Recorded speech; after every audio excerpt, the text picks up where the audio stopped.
Tough problem here. On a scale of 1 to 5, it's a level 5.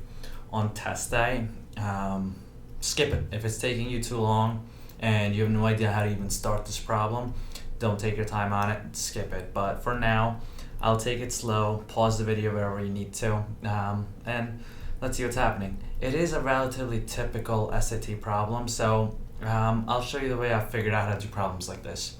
So to start off, keep in mind there's an imaginary one underneath over here. And if I see something like this style of question, algebraic question, there's two things on each side, I'm going to cross multiply. So this one is going to get multiplied by that, and that is going to get multiplied by the x plus b.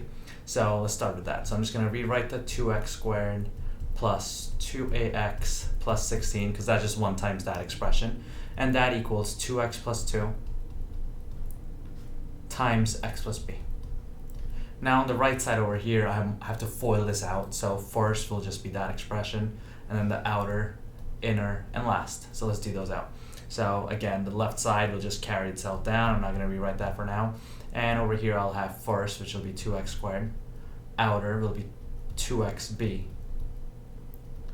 And then inner will be 2x. And then last will be 2b.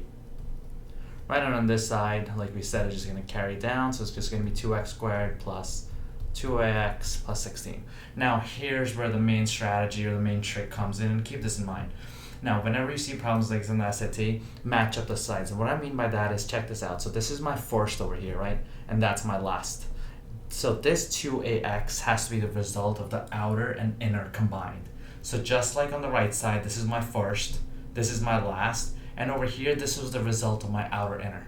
So everything on the left side and the right side, the first and the first here must match up. The outer inner and the outer inner here must match up. And the last here and the last here must match up. So let me explain that more. So the 2x squared and the 2x squared, see how they equal each other? So great.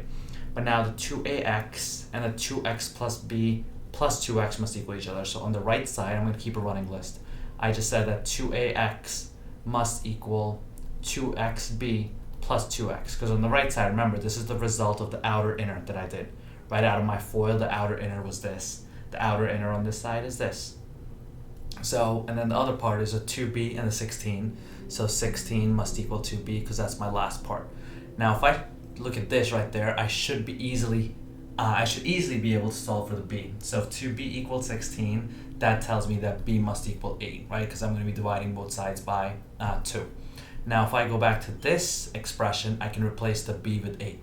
So let's copy that whole thing down. It'll be 2ax equals 2xb plus 2x. But now I know that b is 8. So 2ax equals 8 times 2, 16.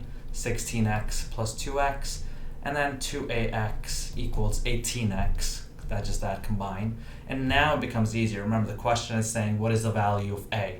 It's an x, and there's an x here, so that means that 2a must equal 18. So what must the value of a be so I can get this side to equal 18?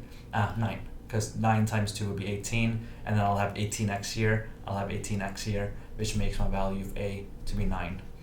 Tough problem. I think the biggest thing, if you want to take away from this problem, is what I was talking about over here. When you FOIL something out and there's two things on each side of the equal sign, keep in mind that the first must equal the first here. The outer inner must equal the outer inner here.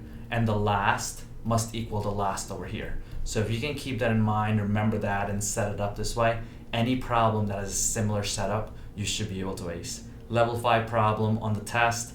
If you get stuck up on this, don't really know where to go with it, skip it. But I would definitely try this problem a couple more times. Close this video, try doing this on your own once. I'm telling you, that's the best way to learn. So close the video and try doing this one more time, all the work by yourself, and make sure you kind of grasp what I just talked about.